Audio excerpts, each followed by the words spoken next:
सुप्रभात। मैं हूं जगेंद्र राणा। आज की हमारी आध्यात्मिक चर्चा का विषय है संत कबीर का व्यक्तित्व। संत कबीर का व्यक्तित्व। कबीर के छोटे से परिवार में उनकी पत्नी लोई, पुत्र कमाल और पुत्री कमाली थे। घर का वातावरण भक्ति और आध्यात्मिकता से परिपूर्ण था। लोई ने कबीर से नामदान प्राप्त किया था और यह माना जाता है कि वह एक आज्ञाकारी शिष्या थी जिसने अपने हाँ में को त्याग कर अपने गुरु की सच्ची शरण ले ली थी। एक दिन कबीर के यहाँ एकाएक कुछ मेहमान आ गए। बरसात के दिन थे। लगातार बारिश के कारण कबीर हाट में जाकर अपना कपड़ा ना बेच पाए थे। घर में आटा दाल इतना ना था कि मेहमानों में पूरा हो सके। कबीर ने लोई से कहा कि किसी पंसारी से थोड़ा आटा व दाल उधार ले आए। उसका मोल 2-4 दिन में कपड़ा बिकने पर चुका दिया जाएगा। परंतु गरीब जुलाई को कौन उधार देता। लोई कुछ पंसारियों की दुकानों पर गई, कोई भी उधार पर सामान देने को राजी ना हुआ। आखिर एक बनिए ने सामान देना स्वीकार किया, लेकिन शर्त रखी कि लोई रात उसके घर पर बिताए। ये सुनकर लोई हैरान रह गई। एकाएक कुछ कह ना सकी। उसकी खामोशी को स्वीकृति समझकर बनिए ने आटा दाल दे दिया। तो शाम को मेहमानों के जाने के बाद लोई ने बनिए की बात कबीर को सुनाई। कबीर ने बनिए को समझाकर सही मार्ग पर लाने का निश्चय किया और लोई को हुक्म दिया कि बनिए के घर जाने के लिए तैयार हो जाए। दिन भर बारिश हो रही थी और अभी भी छींटे गिर रहे थे। कबीर ने लोई को कंबल उड़ाकर अपने कंधों पर उठा लिया और उसे बनिए के घर ले आए। अब बनियों को यह देखकर आश्चर्य हुआ कि ना तो लोई के वस्त्र भीगे थे और ना ही पैरों में कीचड़ लगा था। पूछने पर लोई ने बताया कि उसके पति ने उसे कंबल से ढककर अपने कंधे पर बैठाकर लाए थे। तो बनिया भौचक्का रह गया। यद्यपि लोई के मुख की शांत निर्मलता और दुख का भाव देखकर वो प्रभावित हुआ था, उसे इस बात का विश्वास न हो सका कि कबीर खुद लोई को उठाकर लाए। परंतु जब लोई ने कहा कि उसे वापस ले जाने के लिए कबीर बाहर दालान में बैठे, तो बनियों को अपनी गिरी हुई अवस्था पर और कबीर की महानता का आभास हुआ। वह लोई के पैरों में गिर पड़ा और माफी मांगते हुए कबीर के पास ले चलने के लिए विनती करने लगा। कबीर ने बनियों को क्षमा कर दिया तथा इस प्रकार कबीर के संपर्क में आकर कुछ ही समय में वो उनका शिष्य बन गया। जीवों को अपने पास खींचने का संतों का अपना ही तरीका होता है। तो कबीर के व्यक्तित्व, पवित्र जीवन और प्रभावशाली वाणी के फलस्वरूप अमीर, गरीब, विद्वान, अनपढ़ सब वर्ग के लोग उनके पास आने लगे। राजपूत राजा वीर सिंह बघेला उनके प्रेमी शिष्यों में से एक थे। कहते हैं कि वीर सिंह ने एक विशाल राजमहल बनवाया था और महल में रहना शुरू करने से पहले प्रजा के देखने के लिए उसे खोल दिया था। कबीर जो उस समय शहर में थे, अपने शिष्यों की इच्छा रखने के लिए महल देखने आए। जब वो लौट रहे थे तो राजा वीर सिंह से मुलाकात हो गई। वीर सिंह ने पूछा, आपको मेरा महल कैसा लगा? कबीर ने उत्तर दिया कि महल तो अच्छा है, पर इसमें 2 दोष हैं। यह पूछे जाने पर कि वे दोष क्या हैं, कबीर ने जवाब दिया, एक तो यह महल जर्जर होकर गिर जाएगा और दूसरे से बनाने वाले को इसे छोड़ देना होगा। राजा को बुरा लगा। उसने कहा कि आप दिखते तो महात्मा हैं, पर ऐसे अशुभ वचन क्यों बोलते हैं? कबीर ने उत्तर दिया, संसार का नियम है कि जो सूरज उगता है वो अस्त भी होता है। जो दिन आसा उसे जाना पड़ता है। जो कुछ बनाया जाता है वह टूटता भी अवश्य है और जो जन्म लेता है उसे मरना भी पड़ता है। कबीर के वचनों का राजा वीर सिंह पर गहरा प्रभाव पड़ा। उनके सत्संग में आने लगा और कुछ ही समय में उनका शिष्य बन गया। तो कबीर निर्भीक और स्पष्टवादी थे। कट्टरता और रूढ़िवाद के साथ उन्होंने कभी समझौता नहीं किया। एक बार कुछ पंडित गंगा जल की महिमा का बखान करते हुए उनसे बोले कि गंगा का पानी घोर पापियों के पाप का कलुष धोकर उन्हें पवित्र कर सकता है। यह सुनकर कबीर ने अपने लोटे में रखा गंगा का पानी पंडितों को पीने के लिए दिया। इस पर पंडित बहुत क्रुद्ध हुए। एक नीच जुलाई का यह हौसला कि उच्च ब्राह्मणों को अपने अपवित्र लोटे से पानी पीने को कहे। कबीर ने कहा, अगर गंगा जल मेरे लोटे को पवित्र न कर सका तो पापियों के मन पर चढ़े कलश को कैसे धो सकता है। कबीर में एक अनुपम आकर्षण था और अनंत दास आदि भक्त कवियों के अनुसार वे अति रूपवान थे। वे इतने प्रभावशाली थे कि कई बार उनके विरोधी तक उनके सामने मंत्रमुग्ध हो शांत हो जाते थे। अपार रूहानी शक्ति के स्वामी होते हुए भी कबीर नम्र और निराभिमान थे। तो कहते हैं कि सर्वानंद नामक एक प्रकांड विद्वान अनेक पंडितों और विद्वानों को शस्त्रार्थ में हरा चुका था। उसने अपना नाम सर्वानंद से बदलकर सर्वजित रख लिया था। सर्वजित। उसकी माता अपनी काशी यात्रा में एक बार कबीर के सत्संग में आई और उनसे नामदान ले गई। तो पुत्र के पांडित्य की व्यर्थता को समझते हुए उसने एक दिन सर्वजित से कहा कि वह उसे तभी सर्वजित मानेगी जब वह कबीर को शस्त्रार्थ में पराजित कर देगा। माता के वचन सर्वजित को चुभ गए। एक बैल पर अपने शास्त्रों को लाद कर वो बनारस आया। कबीर के घर के सामने पहुंचकर उसने पुकारा, क्या कबीर का घर यही है? कबीर कहीं बाहर गए हुए थे।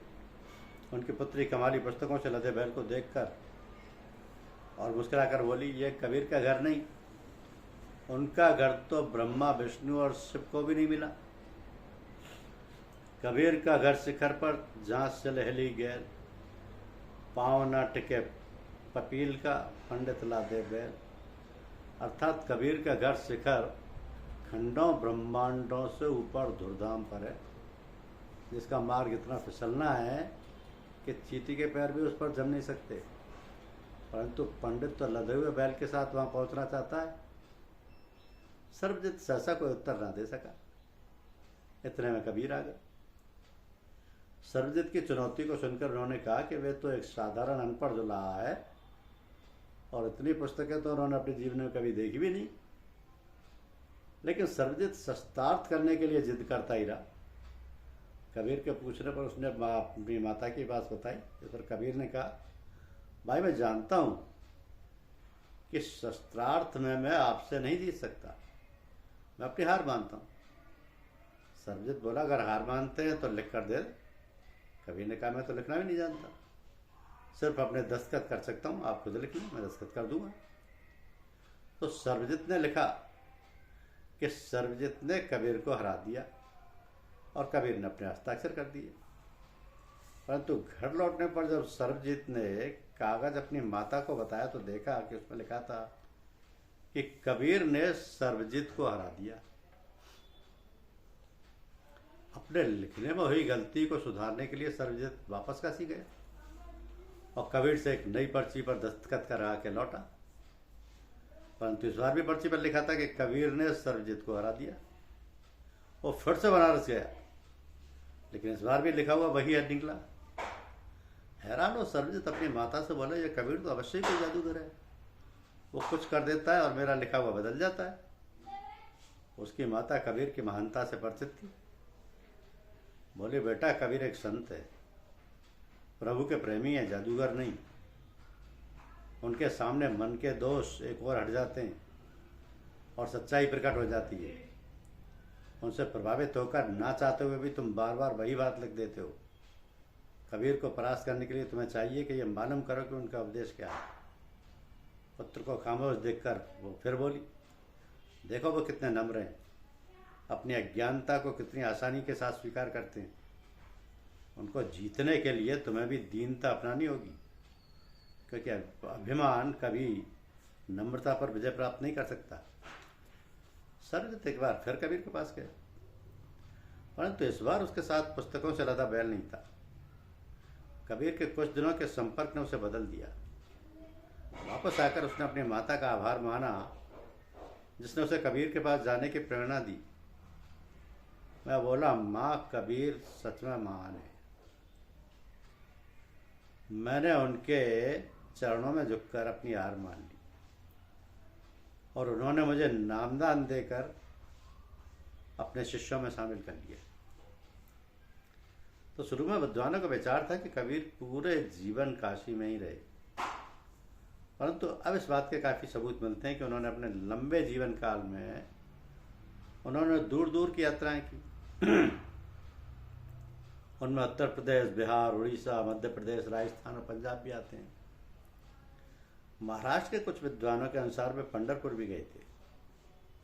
तो कबीर ने अपनी रचना में कई भाषाओं के शब्दों का प्रयोग किया, जैसे ब्रज, अवधी, भोजपुरी, मैथिली, राजस्थानी, बुंदेलखंडी, पंजाबी, मराठी और गुजराती।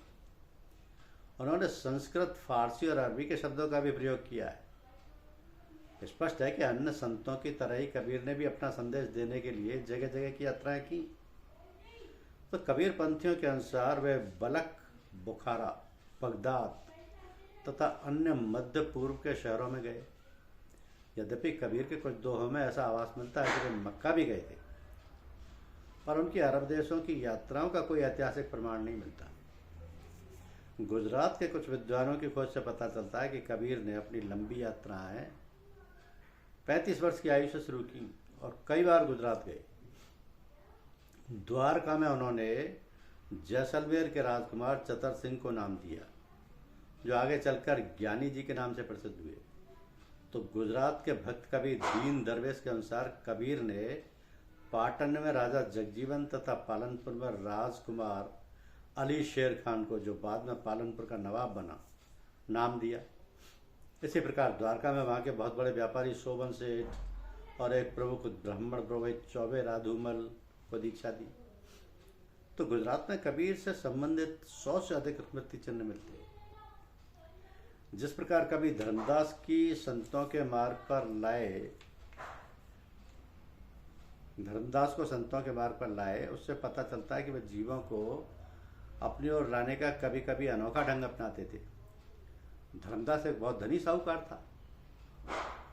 उसकी पूजा पाठ तथा कर्मकांड में गहरी रुचि थी। एक बार वो गंगा के किनारे पूजा में बैठा था कि कबीर उधर से निकले। वो रुके, पूजा में रखी छोटी और बड़ी मूर्तियों की ओर देखा और धर्मदास से बोले, तुम्हारे सामने रखे ये बड़े पत्थर क्या आधा शेर के बांट हैं और छोटे पाव भर के? अपने ठाकुरों के प्रति कबीर के वचन सुनकर धर्मदास का क्रोध आया। कबीर ने पूछा, ये बताओ कि क्या ये तुमसे कभी बोले, तुम्हारी पूजा का जवाब दिया है? और उसके पहले कि धर्मदास अपनी नाराजगी प्रकट करता, कबीर चुपचाप चले गए। कबीर के वचन धर्मदास के मन में गूंजने लगे। सोचने लगे कि सच में ही इन ठाकुरों ने आज तक उसकी पूजा का तो कोई जवाब नहीं दिया। तो कुछ महीने बाद एक दिन धर्मदास, उसकी पत्नी आमना हवन कर रहे थे। एकाएक कबीर आए और बोले, धर्मदास तुम बड़े पापी हो। आमना अपने पति की बुराई ना सुन सकी और तेजी के साथ बोली, मेरे पति कैसे पापी हो सकते हैं? तुम हो पापी। कबीर ने कहा, जरा इन लकड़ियों को तोड़ कर देखो जो तुम हवन में जला रहे, ये कीड़ों से भरी पड़ी है। तुम कितने जीवों की हत्या कर रहे हो और किस बात के लिए? धर्मदास ने जब लकड़ियों को तोड़ा तो देखा उनकी दरारों में असंख्य कीड़ों ने अपना घर बना रखे। यह देखकर उसे बहुत दुख हुआ और उसने सिर उठाकर देखा, परंतु कबीर तब तक चले गए। उसे याद आया कि यही महात्मा उससे एक बार पहले भी मिल चुके थे। इस बार वह उनसे बात करना चाहता था, पर निराश होना पड़ा। उसने आमना को दोष देते हुए कहा कि बड़े समय के बाद ये महात्मा आए थे और तूने दुर्वचन कहकर उन्हें भगा दिया। कबीर का शांत तेजस्वी रूप धर्मदास के मन में समा गया। वो उनसे मिलने के लिए व्याकुल हो उठा। आमना अपना दोष स्वीकार न करते हुए बोली, आप यज्ञ करवाइए और सब साधुओं को मुफ्त भोजन करने के लिए न्योता दीजिए। वो साधु भी जरूर आ जाएगा, क्योंकि गुड़ पर तो मक्खियाँ हमेशा ही आती। धर्मदास ने एक एक करके बनारस तथा अन्य धर्म स्थानों में कई यज्ञ किए। हजारों साधुओं ने आकर खाना खाया, परंतु कबीर उनमें नहीं थे। आखिर धर्मदास ने एक बहुत बड़ा यज्ञ मथुरा में जमुना के तीर पर किया, परंतु कबीर न आए। धर्मदास दुखी और हताश हो गया। उसने यज्ञों में बहुत धन खर्च कर दिया था, व्यापार बर्बाद हो रहा था और दरिद्रता उसे घेरने लगी थी। ना तो दुनिया का धन पास रहा, ना मालिक की भक्ति का धन मिला। अत्यंत दुखी होकर उसने अपने जीवन का अंत करने का निश्चय किया। वह शहर से दूर नदी के किसी सुनसान तीर पर डूबने के लिए जा रहा था कि उसे एक परिचित सी आकृति दिखाई दी। ये तो वही तेजस्वी स्वरूप था, वही कृपापूर्ण मुस्कान उसके मुख पर थी। धर्मदास कबीर के चरणों में गिर पड़ा और बोला, महीनों से मैं आपको ढूंढ रहा हूँ, जगह जगह जाकर मैंने कई यज्ञ किए, मेरा सारा रुपया खर्च हो गया, पर आप न आए। कबीर ने मिठास के साथ कहा, धर्मदास ऐसा ही होना था। तुम्हारी पत्नी ने कहा था कि गुड़ पर मक्खियों का ढेर लग जाता है। अगर मैं पहले आता तो तुम सोचते कि प्रभु के प्रेमी धन से जीते जा सकते हैं। फिर कबीर ने धर्मदास को प्रेम पूर्वक उठाते हुए कहा, उठो धर्मदास, याद रखो कि जो लोग धन के पीछे भूखे जानवरों की तरह दौड़ते हैं वे प्रभु के सच्चे भक्त नहीं। सच्चा गुरु कभी अपने शिष्यों से किसी वस्तु की कामना नहीं करता। अपने उपदेश के लिए वो कोई भेंट स्वीकार नहीं करता। अगर करता है तो उसे गुरु मत मानो। सद्गुरु दाता होता है, मांगता नहीं। धन संपत्ति जो वृक्ष की छाया के समान है, जो कभी एक जगह नहीं ठहरती, चिंता ना करो, मैं तुम्हें नाम का वो धन दूंगा जिसके सामने तीनों लोगों की संपदा भी तुच्छ है। कबीर ने धर्मदास और उसकी पत्नी आमना को नाम प्रदान किया। धर्मदास ने कबीर की संगति का लाभ उठाया, नाम का अभ्यास किया और कबीर ने उसे अपना जानशीन बनाया। तो कबीर का किसी व्यक्ति, जाति, धर्म या समुदाय से कोई दोष नहीं था, परंतु अन्य सब संतों के समान ही उन्होंने जात पाति के भेदभाव को महत्व नहीं दिया। जातियां मनुष्य की बनाई हुई हैं, जिनसे बंधकर हम इंसान में भेद करते हैं। कबीर कहते हैं कि आत्मा की कोई जाति नहीं है, सब जीव उससे एक परम ज्योति से उत्पन्न हुए, ना कोई उच्च है, ना कोई नीच है, ना कोई उत्तम है, ना मंदा। एक ज्योत से सब उत्पन्ना, कौन बामन कौन सूदा। हर एक मनुष्य 5 तत्व का पुतला है और हर एक के अंदर एक सा मांस, लहू आदि है, लेकिन इस बात को भूलकर मनुष्य ने अपने आप को अलग अलग जातियों में बांट लिया है। एक ही मिट्टी के बने पुतलों में से कोई खुद को एक जाति का कहता है तो कोई दूसरी का। कबीर कहते हैं, बेगर बेगर नाम धराए, एक माटी के भांडे। तो कबीर ने अपने जीवन काल में कभी किसी जाति के व्यक्ति को नीचा ऊंचा न माना। उनके अनुसार कोई मनुष्य ऊंचा नहीं है। अगर कोई नीचा नहीं है तो वही है जिसके हृदय में प्रभु की भक्ति नहीं। कहे कबीर मध्यम नहीं कोई, सो मध्यम जाम मुख राम ना हुई। अपने दृष्टांत देते हुए कहते हैं कि मेरी नीची जाति को लेकर लोग मेरा उपहास और तिरस्कार करते हैं, परंतु मैं इस जाति को उत्तम मानता हूँ, क्योंकि उसमें जन्म लेकर मैंने प्रभु की भक्ति की है। कबीर मेरी जात कहूँ सबू को हसन हारू, बलिहारी इस जात कहूँ जय जपियो सृजनहारू। जब प्रभु की कोई जात नहीं तो उसके भक्तों और प्रेमियों की क्या जात हो सकती है। कबीर उपदेश देते हैं कि मनुष्यों को जात पात की कीचड़ में नहीं डूबना चाहिए। जात नहीं जगदीश की, हर जन को कहा कोई, जात पात के कीच में डूब मरो मत कोई। धन्यवाद।